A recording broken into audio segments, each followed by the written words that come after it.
Hey, welcome back to The Average Kitchen. Today I'm going to show you how to make my grandmother's homemade fondue sauces. 3 sauces, and as a bonus we're going to make our broth for our fondue as well. So let's get started on the first sauce. So it's going to be a honey mustard with rosemary. So I've got some yellow mustard here.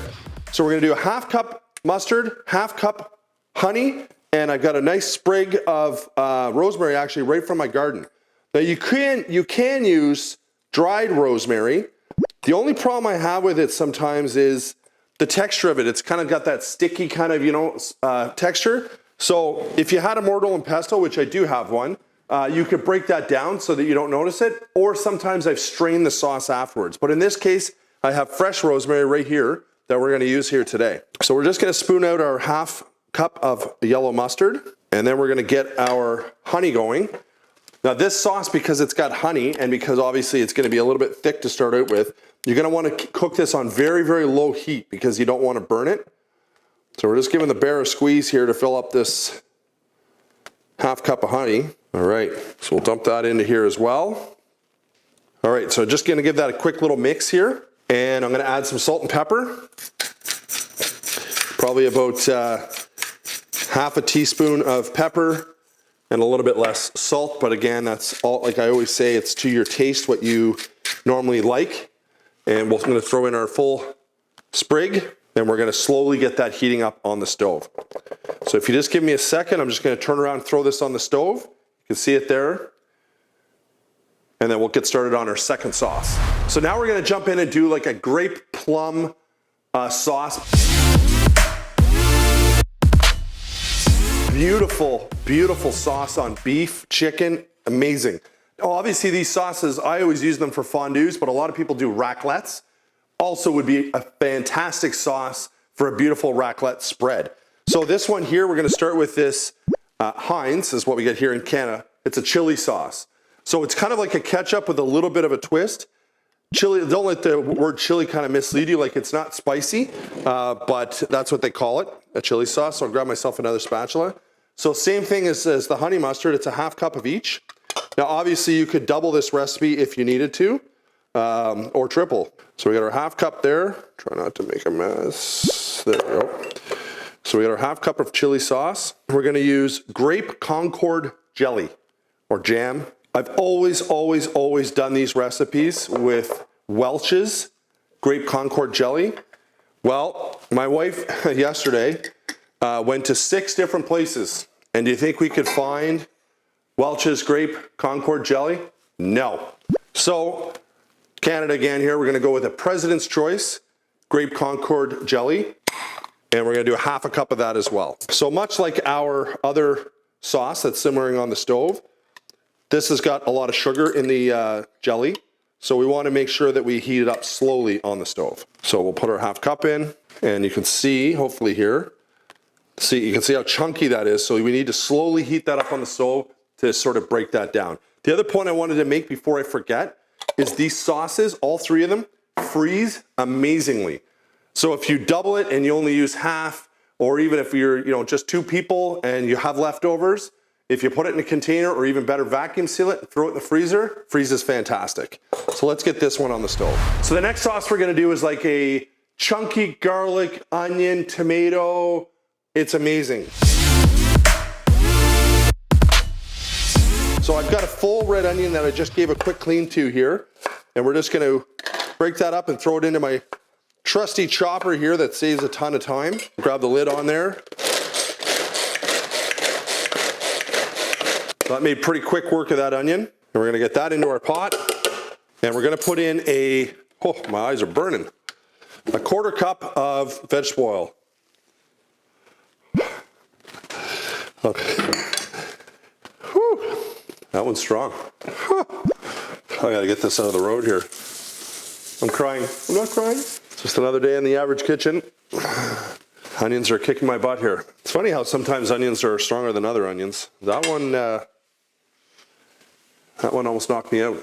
All right, let's get refocused here. What I was trying to say before I had a bit of a situation, 1/4 cup vegetable oil. We're gonna pour that in. Then we're gonna put a heaping tablespoon of garlic. Now, if you have fresh garlic, probably be about 3 or 4 bulbs sliced. And we're gonna throw that in. Now, the other 2 sauces are pretty easy. Just throw them on the stove and let them simmer. This one, what you wanna do, and we're gonna do it now, is get it onto the stove and we're gonna start to simmer our onion oil and garlic mixture and till the onions start to become translucent. And then we're gonna add in our other ingredients. So let's head over to the stove.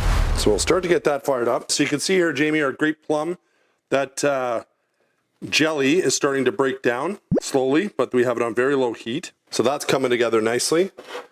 And our honey mustard with our rosemary that we'll eventually pull out is also starting to come together very nicely.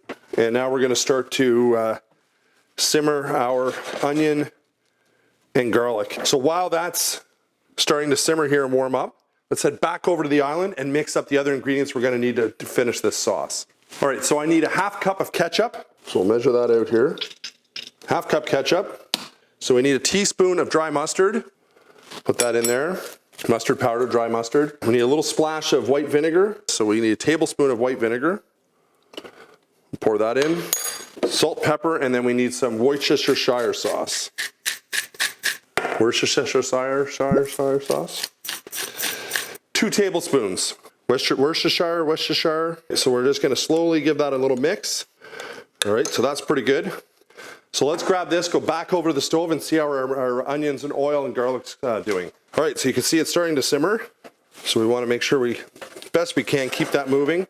Obviously you don't want anything to burn, but this will probably take now, I have a gas stove. If you have electric, it's gonna be a little bit slower, but it's gonna take about 5 to 7 minutes to get this to where you want it. And you can see now it's up to a good simmer here now. And you can see that the garlic and the onions are coming together nicely, and the onions are starting to lose their color and be translucent. So I'd say we'll give that another 60 seconds and then we'll get our other mixture into the sauce. Okay, so it's looking good here. Have a look, Jamie. So I'm gonna pull my spoon out here, and I'm just gonna slowly pour that in. Now, once we add this mixture here as well, we want to reduce that heat just to a low simmer, because obviously we don't want anything to burn. So we'll get that simmering. In the meantime, I think I'm gonna pull out that rosemary in our honey mustard sauce. So just a pair of tongs here, put that on our paper towel. So definitely wanna keep an eye on all your sauces here to make sure that everything is starting to come together well. So the last thing we need to do is to prep our fondue broth. Now, I always make my own just because it's easy. I can flavor it the way I want it, and it's way healthier than doing fondue in oil, which I think is kind of old school anyway. A lot of people just use chicken broth. Well, essentially we're gonna make a chicken broth, but we're gonna spice it up a little bit as well. So I've got a pretty good sized pot here. It probably is gonna hold about 16 cups of liquid. I'm gonna put in 2 heaping tablespoons of garlic. And I'm also gonna add some onion that I had already cut here. So we'll get that in. Now, the nice thing about this as well is you can flavor it however you like. So in this case, I'm gonna do like a chicken-based sauce. But if you wanted to do it with beef bouillon or make it beef-based, you can. This is a concentrated chicken bouillon paste. So we're gonna throw in probably 3 or 4 tablespoons of this. So this stuff works really well. My only complaint with it is it takes a little bit of time sometimes to break down and start dissolving this in your liquid. But it works really, really well, and it's very affordable, and it stays in your fridge, and it can stay in there for quite some time. So now we're gonna add some salt and pepper, a pretty generous amount. Now the bouillon paste is naturally salty as it is, so we won't need a whole lot of salt, but I put a good amount of pepper in there. And then once it starts boiling on the stove, then we could taste it and see if it needs to have anything added to it. So Jamie, you could see, let me get better lighting here. You could see that the grape jelly is still not fully dissolved, but we're getting close, and our sauce is starting to thicken up. So we'll give that some more time. Our garlic sauce, because it's thick, you gotta be careful because you don't want it to splash. But our garlic onion sauce starting to come together. Still needs a little bit more simmering. And then if I reach across here, our honey mustard is starting to thicken up a little bit here as well, and is very, very close to being done. And then we'll just wait for our broth here to get to a boil. Once it gets to a boil, we're gonna shut it down. All right, so my broth, my fondue broth is just coming to a boil here. So I'm literally gonna just turn that off and let it sit, and it's ready to go. So there you have it, 3 homemade, beautiful, rich, flavorful fondue sauces. We got our broth over on the stove starting to cool down. I hope you try these, and if you do, let me know if you like them, even if you don't like them, if you would tweak them, how you would do yours a little bit different. If you have a recipe, we'd love to hear from you. Leave a comment, don't forget to subscribe, hit the notification bell, and we'll see you on the next one.